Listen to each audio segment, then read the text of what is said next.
Hi friends, வாங்க இன்றைக்கி வெள்ளை மூக்கல்ல வச்சு ஒரு ஈவினிங் ஸ்நாக்ஸாகவும் செய்யலாம், இல்லை லஞ்ச் பாக்ஸுக்கு சைட் டிஷ்ஷாகவும் வச்சு வைக்கலாம். பாருங்கள், சூப்பராக வந்துருக்குங்க. டேஸ்ட்டும் அவ்வளோ அருமையாக இருக்குது. நம்ம ஒரு 8 மணி நேரம் கடலையை ஊற வச்சிட்டோம்னா, நைட்டே ஊற வச்சுட்டு படுத்துட்டோம்னா காலையில் செய்யறதுக்கு ரொம்ப ஈஸியாக இருக்கும். நம்ம வீட்டில் காய்கறியெல்லாம் இல்லாதப்ப இந்த மாதிரி சைட் டிஷ்ஷாக செஞ்சு கொடுக்கலாம். வாங்க இது எப்படி செய்கிறதுன்னு நம்ம வீடியோக்குள்ளே போய் பார்ப்போம்.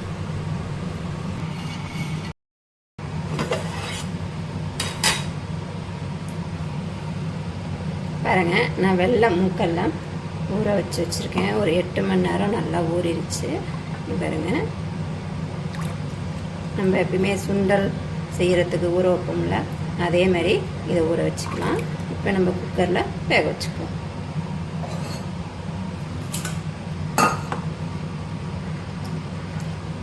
பார்த்திங்கன்னா ஒரு நல்லா 8 மணி நேரம் நல்லா ஊறணும்.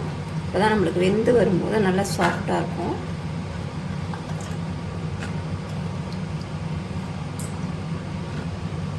இது கூடவே உப்பு சேர்த்துக்கலாம்.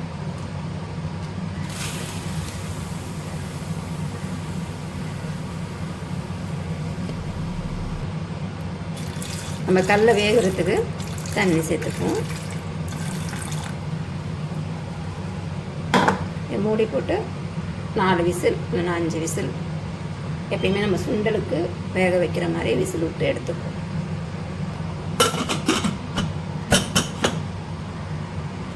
பாருங்கள், கடலை நல்லா வேக வச்சு எடுத்தாச்சு.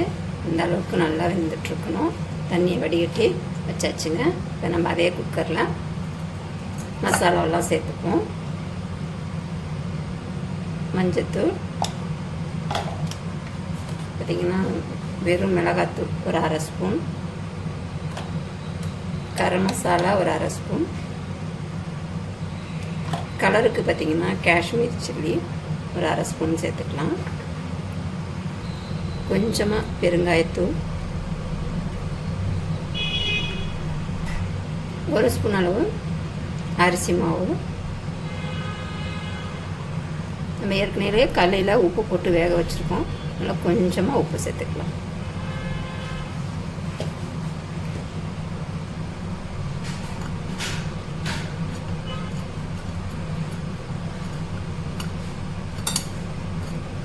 இது நல்லா கலந்து விட்டுட்டு நம்ம வேக வச்சுருக்க கடலையும் இது கூட சேர்த்துக்கலாம்.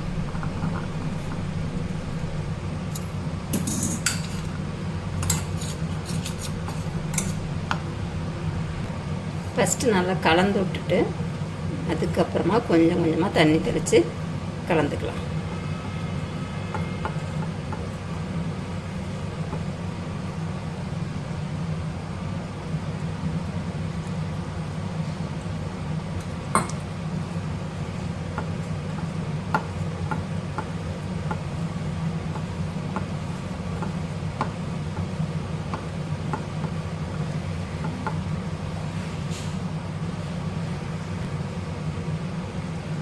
பாருங்கள், நல்லா கலந்து வச்சாச்சு. இது ஒரு 10 நிமிஷம் நல்லா ஊறட்டும்.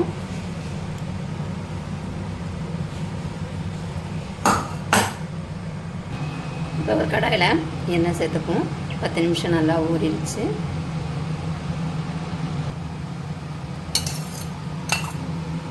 எண்ணெய் காஞ்சிருச்சு. நம்ம ரெடி பண்ணி வச்சுருக்க கொண்டைக்கல்லையே இது கூட சேர்த்துக்கலாம்.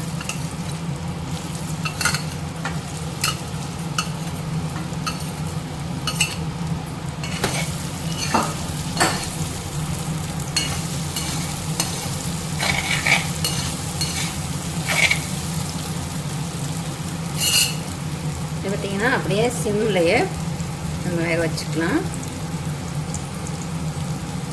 சிம்லேயே இருக்கட்டுங்க. இது அப்போக்கப்போ நம்ம கிளறி விட்டால் போதும். பாருங்கள், எவ்வளோ அருமையாக வந்துருச்சு. இது ஒரு 10 நிமிஷம் இது அடுப்புலேயே ஸ்லோவிலேயே வச்சு நல்லா கிளறினோம்னா நம்மளுக்கு ஈஸியான ஒரு பொரியல் ரெடி ஆகிடுங்க. சுண்டலாகவும் சாப்பிட்லாம், நம்மளுக்கு சாதத்தோட சைடிஷாகவும் சாப்பிட்லாம். தயிர் சாதம், லெமன் சாதம், புளி சாதம், கீரை, சாம்பார், இது சாதத்தோடையும் வச்சு சாப்பிட்றதுக்கு அவ்வளோ அருமையாக இருக்கும். நம்ம நல்லா சாயந்தரம் ஈவினிங் ஸ்நாக்ஸாக கூட இதை சாப்பிடலாம். எப்படி வந்திருக்கு பாருங்கள். அப்படியே மசாலாலாம் நல்லா ஒட்டி வந்திருக்கு. நீங்களும் இது மாதிரியே ட்ரை பண்ணி பாருங்கள்.